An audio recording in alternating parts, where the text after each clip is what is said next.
अच्छा, प्रोबेबिलिटी, ये प्रोबेबिलिटी का सेकंड क्लास है। तो यहाँ पर मैंने कुछ लिख के रखा है, तो क्लास क्विक करने के लिए, और कुछ नहीं। तो प्रोबेबिलिटी का जो फॉर्मूला होता है क्या है, probability P of A equal to क्या होता है, number of N of A by N of S. Number of A last class में हम डिस्कस कर लिए थे, number of element in the sample space by number of element, sorry, number of element in the event by number of element in the sample space. वो क्या होता है, P of A equal to N of A by N of S. अब यहाँ पर मुझे पहले probability के लिए कुछ कंसेप्ट पहले क्लियर होना चाहिए, तो वो सब कंसेप्ट हम पहले डिस्कस कर लेंगे। तो टाइप 1, टाइप 2, टाइप 3 ऐसे करके मैंने तीनों टाइप को डिस्कस करने के लिए हमने यहाँ पर लिख के रखा है। तो टाइप 1 क्या है, यहाँ पर 2 अर्न है। अर्न मतलब बॉक्स, ठीक है, बॉक्स भी कह सकते हो। तो प्रोबेबिलिटी में उसको अर्नी कहा जाता है, तो हमने इसलिए अर्नी कहा है।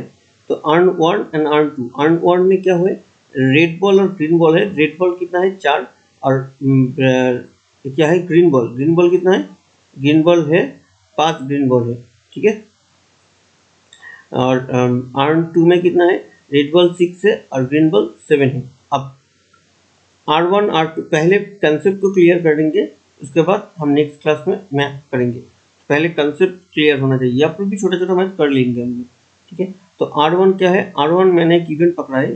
कौन सा इवेंट है, इवेंट है drawn a red ball from the first earn, माने फर्स्ट अर्न से एक रेड बॉल हम ड्रॉन करेंगे, ठीक है। G1 क्या है, G1 है फर्स्ट टर्न से हम एक ग्रीन बॉल ड्रॉन करेंगे। और R2 क्या है, फर्स्ट टर्न सेकेंड टर्न से रेड बॉल ड्रॉन करेंगे। एंड और G2 क्या है, एक ग्रीन बॉल ऑन 2 से हम ड्रॉन करेंगे, ठीक है। अब देखो रेड बॉल का प्रोबेबिलिटी क्या होगा, R1 का प्रोबेबिलिटी कितना होगा, फर्स्ट टर्न से रेड बॉल उठाने का प्रोबेबिलिटी कितना होगा। तो पहले रेड बॉल कितना है देखना है। जब रेड बॉल तुम उठाओगे यहाँ से फर्स्ट टर्न से, उससे ठीक पहले यहाँ पर टोटल नंबर ऑफ बॉल्स कितना है वो मुझे चाहिए, और total number of red ball कितना है वो मुझे चाहिए। तो R1 प्रोबेबिलिटी ऑफ R1 कितना है, यहाँ पर देखो साइड में 4/9 है, ठीक है। 4/9 मैंने P ऑफ R1 क्या है, इज इक्वल टू 4/9, ठीक है। यहाँ पर रेड बॉल कितना है, रेड बॉल है 4, और टोटल नंबर ऑफ बॉल्स कितना है 9, तो 4/9। P ऑफ G1 मतलब ग्रीन बॉल का प्रोबेबिलिटी फ्रॉम फर्स्ट टर्न। तो फर्स्ट टर्न में ग्रीन बॉल कितना है 5, चले 5, और टोटल नंबर ऑफ बॉल्स कितना है 9, चले P ऑफ G1 कितना है 5/9। सेकेंड वाले बॉक्स से अगर हम रेड बॉल निकालेंगे तो दिट इज R2। तो R2 का प्रोबेबिलिटी कितना होगा, total number of balls red ball कितना है 6, तो 6 बाई कितना आएगा, 6 + 7 मतलब 13, ओके। ये देखो, ओके। एंड ग्रीन बॉल कितना है यहाँ पर 7, तो 7 बाई कितना आएगा, 7/13, क्लियर है। ये G2 आ गया, ओके। तो ये हमारा टाइप 1 कंप्लीट, सिंपल था टाइप 1। अब टाइप 2, टाइप 1 क्लियर हुआ, ओके। चलो टाइप 2 में चलते हैं। टाइप 2 में क्या है, पिक्चर देखो, अर्न 1 है। अर्न 1 में कितना है, same red ball green ball है 4 और 5 करके। अर्न 2 में भी रेड बॉल ग्रीन बॉल है 6 और 7 करके। तो अर्न 1 से हम क्या कर रहे हैं, यहाँ पर एक रेड बॉल को यहाँ पर भेज देते हैं अर्न 2 में, एंड रेड बॉल एक अर्न 2 से निकालेंगे, या तो ड्रॉ करेंगे, ठीक है। तो यहाँ पर देखो मैंने 2 इवेंट पकड़ा है। इवेंट नंबर 1 R1 क्या है, transfer a red ball from first urn to second urn. And urn 2 क्या है, अर्न 2 है drawn a red ball from second urn, okay.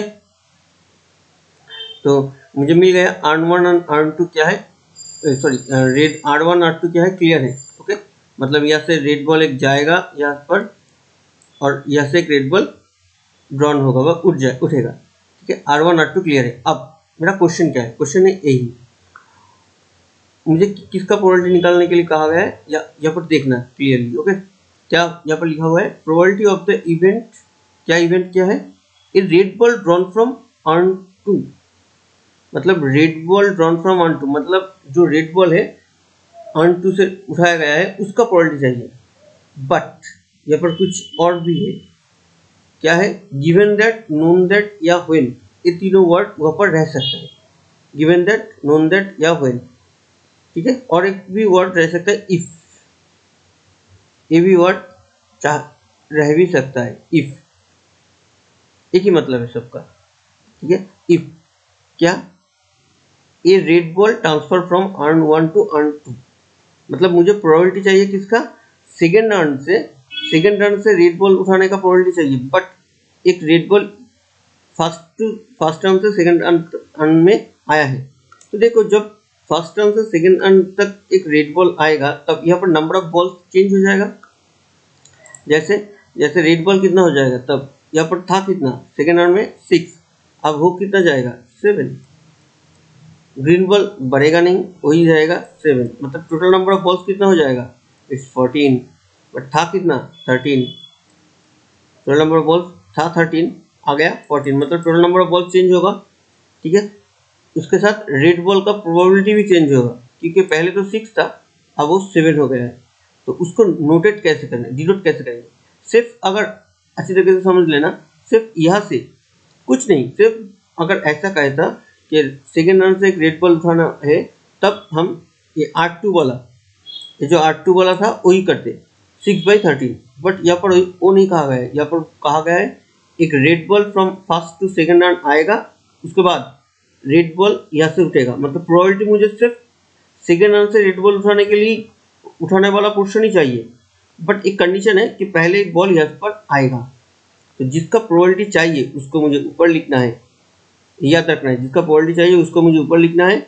And जो पहला इवेंट हो गया है, मतलब ये वाला इवेंट जो फर्स्ट रन से सेकेंड रन तक एक बॉल गया है, एक बॉल गया है, ये वाला पहले घट गया है, तो वो वाला पोर्शन नीचे जाएगा। तो हम कैसे डिनोट करेंगे, पी ऑफ, जिसका प्रोबेबिलिटी चाहिए उसको ऊपर लिखेंगे, स्लैश देंगे, जो इवेंट पहले घट गया है उसको नीचे लिखेंगे।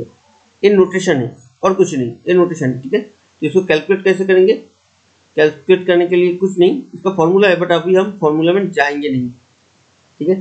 तो ये क्या है, पी ऑफ R2/R1, तो नंबर ऑफ, यहाँ पर एक रेड बॉल आया है फर्स्ट टू सेकंड, तो टोटल नंबर ऑफ बॉल कितना हो गया, रेड बॉल 7, मुझे तो 7 रेड बॉल का ही प्रोबेबिलिटी चाहिए, याद रखना है, मुझे रेड बॉल का ही प्रोबेबिलिटी चाहिए, ठीक है।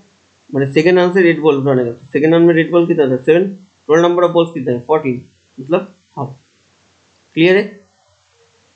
तो ये वाला क्वेश्चन फिर से देख लो, probability of the event a red ball drawn from urn 2, मतलब अर्न 2 से रेड बॉल उठाने का प्रोबेबिलिटी चाहिए, ठीक है। गिवन दैट, नोन दैट व व्हेन, ऐसा अगर कुछ वर्ड होगा दैट मीन्स वहाँ पर कंडीशन है, दैट मीन्स यहाँ पर जो प्रोबेबिलिटी होगा इसको हम कहेंगे कंडीशनल प्रोबेबिलिटी, ठीक है। देखो यहाँ पर हम साइड में लिख के रखा है, तो गिवन दैट ऐसा हो सकता है, और जिसको ऑकर फर्स्ट, मतलब वो वाला क्वेश्चन फर्स्ट ऑकर करेगा, ठीक है।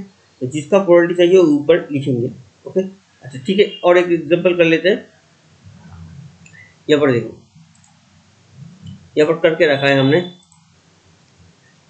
पी ऑफ R2/G1, मतलब क्या है, मतलब फर्स्ट टर्न से सेकेंड अर्न तक अर्न में एक ग्रीन बॉल गया है, ठीक है। तब टोटल नंबर ऑफ बॉल्स कितना होगा, पहले कितना था, टोटल नंबर ऑफ बॉल्स कितना था पहले 13, अब कितना हो गया 14 हो जाएगा।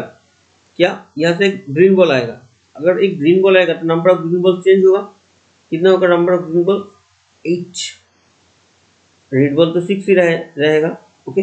नंबर ऑफ बॉल्स कितना 14, नंबर ऑफ बॉल्स कितना है 14।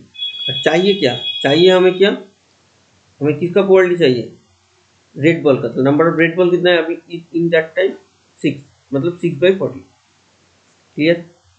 पी ऑफ ऊपर लिखते हैं, यहाँ पर लिखते हैं, समझ में आएगा आसानी से। पी ऑफ G2/G1, इसका मतलब क्या है, मतलब यहाँ से एक ग्रीन बॉल गया है, नंबर ऑफ ग्रीन बॉल कितना होगा 8, मतलब टोटल नंबर ऑफ बॉल 14, और चाहिए प्रोबेबिलिटी किसका, प्रोबेबिलिटी चाहिए मुझे G2, मतलब यहाँ से ग्रीन बॉल उठाने का प्रोबेबिलिटी, मतलब यहाँ पर नंबर ऑफ ग्रीन बॉल कितना है 8, दैट इज 8/14 होगा, क्लियर है। तो जिसका प्रोबेबिलिटी चाहिए उसको ऊपर लिखना है, उसको ही कैलकुलेट करना है, और G1 ये सब नोटेशन है, कौन सा बॉल यहाँ से यहाँ तक आ रहा है, उसके अकॉर्डिंग नंबर ऑफ रेड या ग्रीन या total number of balls change होगा। आई थिंक क्लियर, अच्छा क्लियर है, ओके। अच्छा और एक सब तो कर लिए, और एक कर लेते, तो P of G2 by R1, ये वाला कर लेते, क्या होगा G2 बाई R1, मतलब यहाँ से क्या आया है, एक रेड बॉल आया था, नंबर ऑफ रेड बॉल कितना होगा 7, ग्रीन बॉल कितना है 7 ही है। अब मतलब टोटल नंबर ऑफ बॉल्स कितना है 14, किसका क्वालिटी चाहिए G2 का, मतलब यहाँ से ग्रीन बॉल उठेगा, ग्रीन बॉल उठेगा सेकंड राउंड से, तब ग्रीन बॉल कितना है 7, मतलब हाफ। क्लियर है, ओके। अच्छा, अब चलते हैं टाइप 3 में। टाइप 3 में क्या होगा, टाइप 3 में क्वेश्चन कुछ अलग सा है। तो टाइप 3 से पहले थोड़ा एक फॉर्मूला हम देख लेते हैं, ये वाला फॉर्मूला पहले हम देख लेंगे। P of A by B, इसका फॉर्मूला क्या है, P of A by B का फॉर्मूला है P of A intersection B by P of B। तो यहाँ से देखो ये वाला फॉर्मूला आ रहा है, ठीक है, क्योंकि इसको अगर यहाँ पर इंटू करेंगे तो ये वाला फॉर्मूला आ जाएगा। उल्टा P of B by A, तब क्या होगा P by B of A, मतलब इन दोनों का इंटरसेक्शन बाई, मतलब B और A का intersection by P of A, ठीक है, P ऑफ A, ओके। अब इसको अगर यहाँ पर इंटू करेंगे तो क्या आएगा, P ऑफ A इंटरसेक्शन, इसको B इंटरसेक्शन A, मतलब ये तो A इंटरसेक्शन B एक ही होता है, मतलब P of A intersection B क्या होगा, P ऑफ A, या A वाला क्वेश्चन यहाँ पर इंटू होगा, ये वाला क्वेश्चन यहाँ पर इंटू होगा, तो P of A into P of B by. Clear है। अच्छा, बहुत सारे लोगों को ये डाउट है, sir P of B by A मतलब क्या, ऐसा P of B by A मतलब P of B by P of A, एकदम नहीं, इसलिए मैंने इसको अलग से लिख के रखा है, ये नोट है, याद रखना है, ऐसा गलती नहीं करना है। अच्छा, अब टाइप 3 में चलते हैं, फॉर्मूला क्लियर हुआ, ठीक है। फॉर्मूला, ये फॉर्मूला है और ये वाला एक फॉर्मूला है नीचे वाला, वो कोई भी फॉर्मूला यूज कर सकते हैं किसी भी टाइम पे। जो वाला पोर्शन नीचे रहेगा, यहाँ पर बी नीचे है इसलिए P ऑफ B सामने आएगा, यहाँ पर A नीचे है तो P ऑफ A सामने आएगा, मतलब A और B, इसके अंदर P of A intersection B, इसमें कौन सा होगा फॉर्मूला, 1 नंबर या 2 नंबर, वो डिपेंड करेगा कौन सा इवेंट पहले घटा है। अगर A इवेंट पहले घटा है तब P ऑफ A पहले आएगा, तो सेकंड वाला क्वेश्चन में हम P of B by A लिखेंगे। क्लियर है, ओके। चलो नेक्स्ट चलते हैं टाइप 3 में। टाइप 3 में क्या है, सेम पिक्चर सेम है, रेड और ग्रीन बॉल दिया हुआ है 4 और 5 करके, और यहाँ पर भी रेड एंड ग्रीन बॉल दिया हुआ है। अब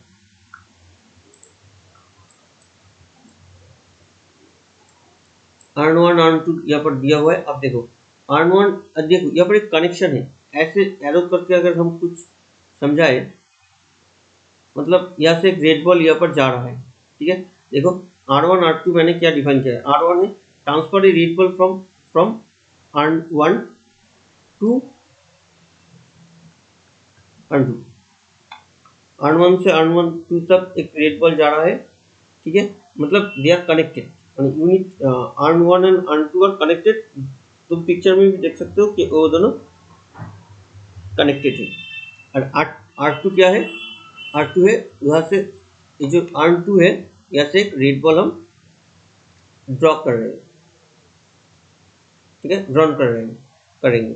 तो ये तो पहले वाला क्वेश्चन ही है, तब इसमें टाइप 3 कैसे आए, टाइप 3 होगा क्वेश्चन में देखो क्या है, प्रोबेबिलिटी ऑफ द इवेंट, किसका इवेंट क्या है, a red ball transfer from R1 to R2 and a red ball drawn from R2, मतलब यहाँ पर सिर्फ R2, मतलब प्रोबेबिलिटी ऑफ R2 नहीं चाहिए, मतलब यहाँ पर ऐसा नहीं है सिर्फ यहाँ से रेड बॉल उठेगा, ये ऐसा नहीं कहा गया है, यहाँ से कहा गया है कि फ्रॉम जो R2 है वहाँ से रेड बॉल उठेगा एंड यहाँ पर दिया हुआ है एट दैट टाइम एक रेड बॉल फर्स्ट टर्म से सेकंड टर्म तक आ भी रहा है, ठीक है।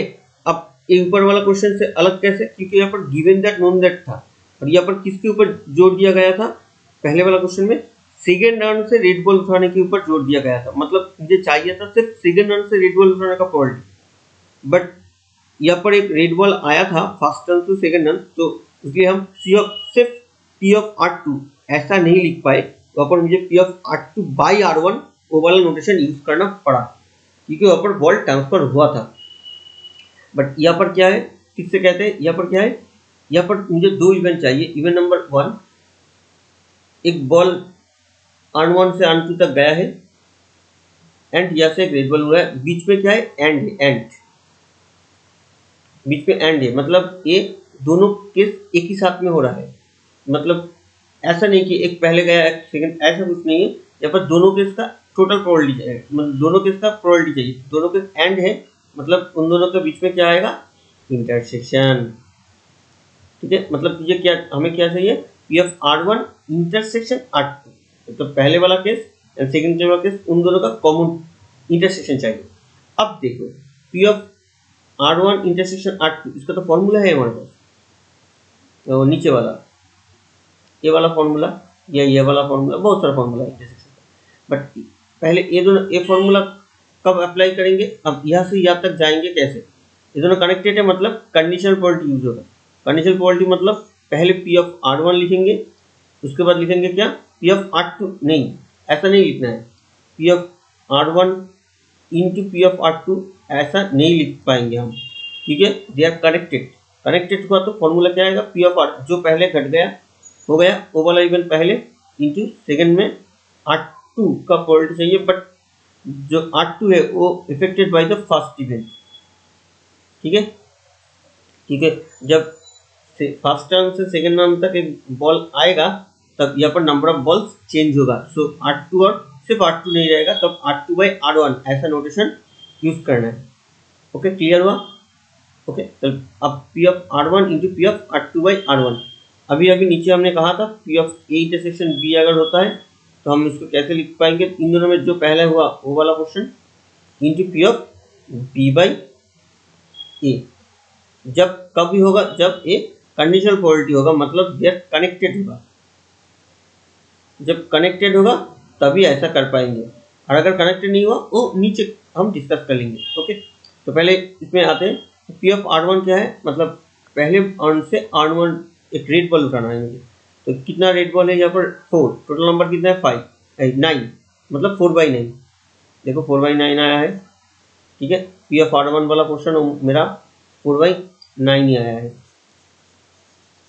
ठीक है, और अब यहाँ से एक रेड बॉल यहाँ पर गया है, गया, जब यहाँ पर रेड बॉल जाएगा तो यहाँ पर नंबर ऑफ रेड बॉल कितना हो जाएगा, 7, टोटल ग्रीन बॉल 7 ही रहेगा, टोटल नंबर ऑफ बॉल्स कितना 4, तब यहाँ पर क्या चाहिए मुझे, R two by R one, R two by R one मतलब रेड बॉल का ही प्रोबेबिलिटी चाहिए सेकेंड रन से, यहाँ से रेड बॉल का प्रोबेबिलिटी, मतलब रेड बॉल कितना है 7, टोटल नंबर ऑफ बॉल्स कितना है 14, मतलब 7/14।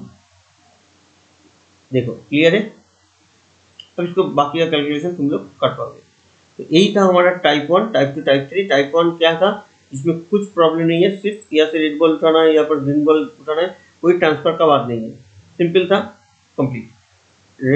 टाइप 2 क्या है, टाइप 2 है यहाँ से एक रेड बॉल यहाँ पर जाएगा, यहाँ से एक रेड बॉल यहाँ पर जाएगा, यहाँ से रेड बॉल उठेगा, बट मुझे प्रोबेबिलिटी किसका चाहिए, सेकेंड राउंड से रेड बॉल उठाने का प्रोबेबिलिटी चाहिए, सिर्फ सेकेंड राउंड से रेड बॉल उठाने का प्रोबेबिलिटी चाहिए, given that known that when, जब एक रेड बॉल यहाँ से आ रहा है, बट डिपेंड किसका प्रोबेबिलिटी के ऊपर जोर दिया गया है, सेकेंड राउंड से रेड बॉल उठाने का प्रोबेबिलिटी। ओके, तब पी ऑफ आर टू लिखेंगे, सिर्फ आर टू नहीं, R two by R one, because यहाँ पर एक रेड बॉल ट्रांसफर भी हुआ, दे आर कनेक्टेड, सो मुझे ऐसे ही लिखना है। टाइप 3 में क्या है, टाइप 3 में मुझे कहा गया है, सेम क्वेश्चन है, बट टाइप 3 में कहा गया है यहाँ से रेड बॉल जाएगा फर्स्ट टू सेकंड एंड यहाँ से रेड बॉल उठेगा, बीच में एंड है, एंड देखो हमने ब्लैक क्लास से लिखा है एंड है, इसलिए इंटरसेक्शन से लिखना पड़ेगा। अभी ये वाला इंटरसेक्शन अगर कनेक्टेड है, दोनों दोनों R one R two connected है, तो कनेक्टेड क्यों, क्योंकि फर्स्ट टर्न से सेकंड टर्न तक बॉल जा रहा है, तो कनेक्टेड, ये देखो एरो मार्क करके ऐसा कर पाओगे तो दे आर कनेक्टेड हो गए। ठीक है, तब P of R one into P of R two by R one, इस फॉर्मूला में तोड़ेंगे, फॉर्मूला हम नीचे डिस्कस कर लीजिए। क्लियर, बाकी का तो तुम लोग को पता है। ओके, अच्छा अब आ रहा है टाइप 4।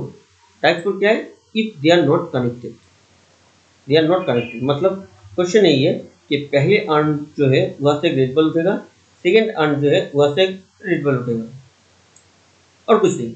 मतलब हम दोनों हाथों से एक एक करके रेड बल फर्स्ट अर्न से और एक हाथ से और अलग हाथ से रेड बल सेकेंड अर्न से उठा सकते हैं। तो दे आर नॉट कनेक्टेड।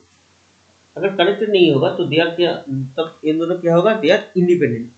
तब ये R1 और R2 ये दोनों यहाँ पर इंडिपेंडेंट है, इंडिपेंडेंट इवेंट है। ठीक है, तो ऊपर वाला देखो हमने थ्योरी के जैसा लिखा है, अगर if A and B are independent event then intersection कैसे काउंट करेंगे? P of A into P of B ऐसे काउंट करेंगे। ठीक है, P of A into P of B ऐसे काउंट करेंगे, जस्ट इंटू में तोड़ देंगे। यहाँ पर भी देखो ऐसे ही करेंगे। यहाँ पर क्वेश्चन तो क्लियर हो गया। R1 से एक ग्रेड बॉल उठाना है, R2 से ग्रेड बॉल उठाना है।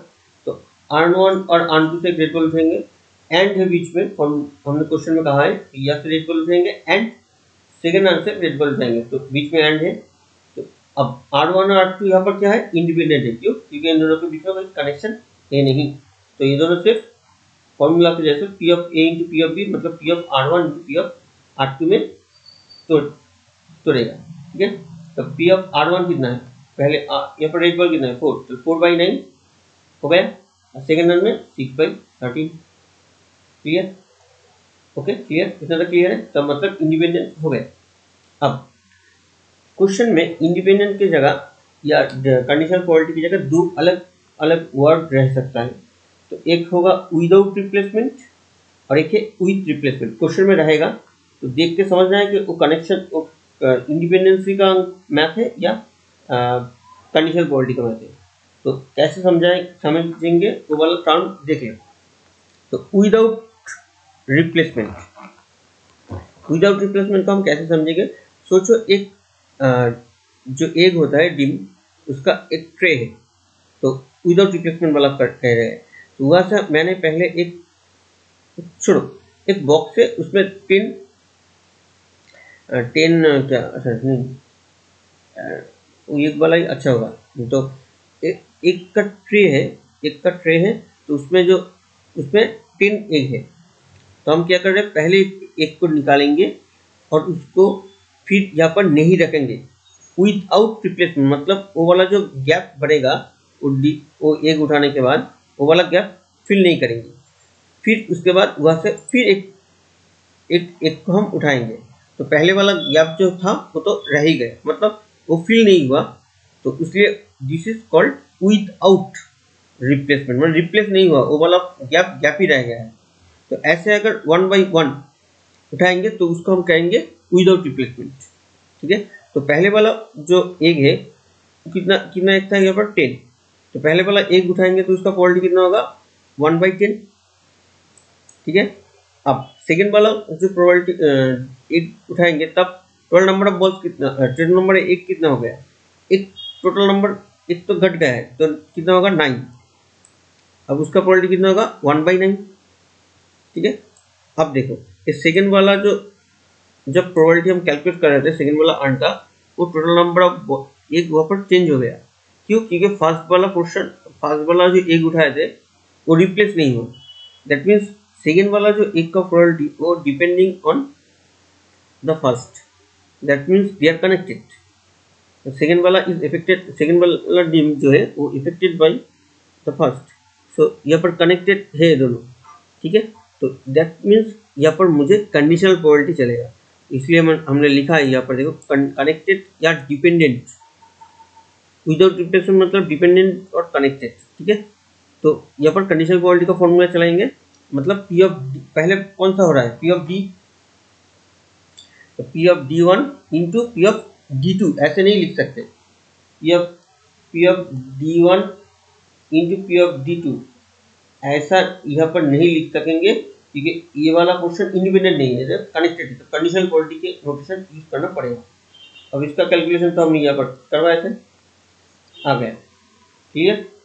अब क्या? With replacement. देखो विथ रिप्लेसमेंट में क्या है? सेम क्वेश्चन, यहाँ पर 10 एग है, तो हम पहले एक एक यहाँ से उठाएंगे, बट उसको फिर रख भी देंगे वहाँ पर, मतलब वो जो गैप हुआ था वो फिल हो गया। अब सेकंड वाला एक उठाएंगे उसका क्वालिटी काउंट करेंगे। तो पहले जो एक उठाएंगे उसका क्वालिटी क्या होगा 1/10, क्योंकि 10 था उसमें एक उठाए थे, अब उसको रख दिए। सेकंड और कोई एक को अगर उठाएंगे उसका क्वालिटी कितना होगा, फिर देखो यहाँ पर नंबर एक कितना है 10 है, ठीक है, मतलब नंबर एक कितना है 10, मतलब यहाँ पर सेकंड वाला पोर्शन सेकंड का भी क्वालिटी कितना होगा 1/10, मतलब ये वाला portion number of balls number of एक चेंज नहीं हुआ, टोटल नंबर ऑफ एक चेंज नहीं हुआ। तो सेकंड वाला जो उठाए थे वो फर्स्ट जो एक थे उसके वो इफेक्ट नहीं हुआ, टोटल नंबर सेम ही रहेगा, ठीक है। That means they are independent. इसके ऊपर सेकंड वाला जो एक है वो फर्स्ट के लिए इफेक्ट नहीं हुआ, ठीक है। तो that means they are not connected, ठीक है। इफेक्ट अगर होता तो कनेक्टेड होता, अगर इफेक्ट नहीं होगा तो इंडिपेंडेंट होगा। दैट मीन्स ये दोनों not connected, they are independent. तो हमने यहाँ पे लिखा है, इसको टर्म लिखा है, देखो not dependent, not connected, independent, मतलब एक ही है, ठीक है। विथ रिप्लेसमेंट जब होगा तब इंडिपेंडेंसी आएगा। तो तब फॉर्मूला क्या होगा, P of D1 intersection D2। D1 क्या है, पहला एक उठाएंगे जो, और D2 क्या है सेकंड एक। तो P of D1 into P of D2 independent है, जस्ट इंटू में तोड़ेंगे हम, कैलकुलेट कर लेंगे, क्लियर है, ओके। अब पूरा जो है उसको हम जिस्ट बना देते हैं। जिस्ट में क्या आएगा देखो, अगर क्वेश्चन में P of A union B ऐसा रहेगा कहीं पर भी, तब हमें ज़्यादा नहीं सोचना है, सिर्फ ये तीनों को सोचना है। क्या डायरेक्टली वैल्यू निकल सकता है, निकल जाएगा शायद। डायरेक्टली वैल्यू मतलब पी ऑफ डायरेक्ट वैल्यू मतलब ए यूनियन बी, मतलब डायरेक्ट वैल्यू निकल सकता है, या तो ए और बी म्यूचुअली एक्सक्लूसिव हो सकता है, मतलब P of A plus P of B हो सकता है, ये हमने पहले क्लास में डिस्कस कर लिए थे। और या तो ये वाला सिंगल जो एक नंबर वाला फॉर्मूला था यूनियन को, तो यूनियन वाला क्वेश्चन रहेगा तो ये तीनों होगा, इसको छोड़कर कुछ और नहीं सोचना है मैथ का, ठीक है। और अगर इंटरसेक्शन होगा तो ये जिस्ट है पूरा क्लास का, दो क्लास का जिस्ट है। तो अगर इंटरसेक्शन रहेगा तो क्या, इंटरसेक्शन में डायरेक्टली वैल्यू निकल सकता है, अगर म्यूचुअली एक्सक्लूसिव हुआ तब म्यूचुअली एक्सक्लूसिव होगा तो 0 आ सकता है, या तो क्या हो सकता है कनेक्टेड, मतलब या तो विदाउट रिप्लेसमेंट, ऐसा अगर वर्ड हुआ तो कंडीशनल क्वालिटी आ सकता है। और अगर इंडिपेंडेंट हुआ या तो विथ रिप्लेसमेंट ऐसा वर्ड रहेगा तो इनटू में हम तोड़ पाएंगे, क्लियर है। तो इतना ही ठीक है, और एक छोटा कह देते, क्लियर है। तो इंटरसेक्शन रहेगा तो इतना ही सोचना है। अच्छा, और क्या है डी मॉर्गन्स लॉ, ये मुझे चाहिए, इस सेट में हमने 11 में कर लिए थे। तो फॉर्मूला देख लो, हमने यहाँ पर लिख के रखा है, ए यूनियन बी बार मतलब ए बार इंटरसेक्शन बी बार, और ए बार इंटरसेक्शन बी बार मतलब ए बार यूनियन बी बार, ठीक है। इसका कैलकुलेशन कैसे करेंगे, ऐसे एक कैलकुलेशन वाला हमने कर लिया है यहाँ पर, ए यूनियन बी रहेगा तो ऐसे कैलकुलेशन करेंगे। हम जब कैलकुलेशन वाला छोटा क्लास करेंगे तब हम फिर से इसको डिस्कस कर लेंगे, फिर भी इतना तक आज रहेगा, ओके। तो आज है हमारा 5 12 2 3, ओके। This second class